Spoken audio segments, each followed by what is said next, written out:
Out of the battle for health care reform and a major development that could potentially spell trouble for government-run insurance, or the public option as it's called. Independent Senator Joe Lieberman, who usually votes along with the Democrats, now saying he will join the Republicans and filibuster if that public option, government-run health insurance, remains in the bill. That means that the Senate Majority Leader Harry Reid will need at least one Republican to vote with him to get those 60 votes needed to shut down the debate and move to an up or down vote on the bill. Take a listen. I have the greatest confidence in Joe Lieberman's ability as a legislator, and he will work with us when this gets on the floor, and I'm sure he'll have some interesting things to do in the way of amendments, but Joe Lieberman is the least of Harry Reid's problems. The aforementioned Joe Lieberman joins us now. Senator, good morning to you. Morning, Jane. I want to get your reaction to what Leader Reid had to say there. He says you will work with Democrats once this thing gets to the floor. Well, I'll work with Democrats, I'll work with Republicans, and I hope we can all work together to get some health care reform done because we need it. But I'm not going to vote for health care reform that either stifles the economic recovery that we need to start creating jobs again, or that increases the debt, which is out of sight right now for our country. And to me, the public option threatens both.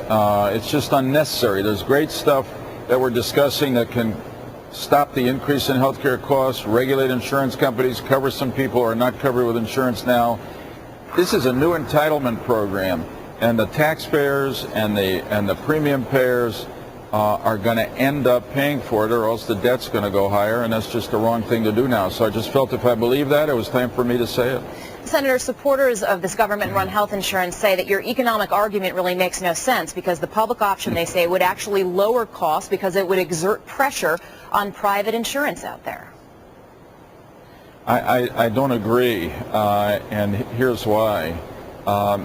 Here's why. I don't agree because if the public option, the government-run health insurance company, negotiates hard to lower the reimbursement, the money it's paying to hospitals, doctors, they're going to have to get that money somewhere, and where they're going to get it is from the 200 million Americans who today have private health insurance. Premiums will go up. It's exactly what's happened with Medicare and Medicaid. My hospitals in Connecticut told me a while ago that they get 70% of the average cost of patient care from Medicaid, about 90% from Medicare. If that was it, they'd go out of business. So they charge private health insurance companies 130% of the average cost. And that's what would happen with this new entitlement, new government-run health care program. It's just not worth the risk, and it's not necessary to reform health insurance, which we need to do. When people hear public option, I think they think it's for free. It's not for free.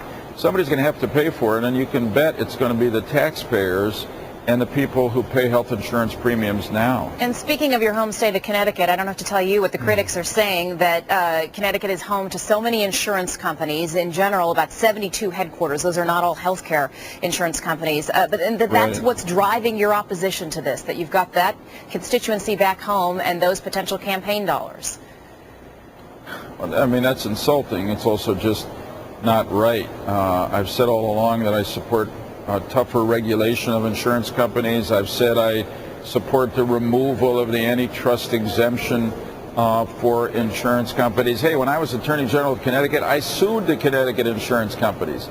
So I'm for sensible regulation, but this would be the first time in the history of our country that when you think an industry is not playing fair, the answer to that is not to regulate, but to have the government create a company to compete with that industry. I mean, that would be, you know, a lot of people were unhappy about gas prices being charged at gasoline stations. Nobody suggests that the government take over the gas stations or open up their own competitive gas stations. I just think it makes no sense, and it's not the way our economy has grown in the past and created jobs. So bottom line, no. I'm doing this because I think it's right, and I hope people will respect me for that. I just have about 30 seconds left, but quickly, what gets your vote then? What can Senator Reid offer to you?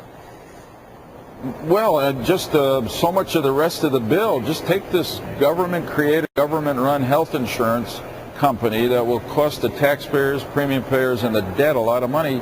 Take it off the table. We can come back in 3 or 4 years if the other reforms we adopt are not working, but I think they will. And so that's my position, and I'm sticking to it because I think it's best for our country and my constituents. Senator Joe Lieberman of Connecticut, thanks for your time, sir. Thank you. Take care.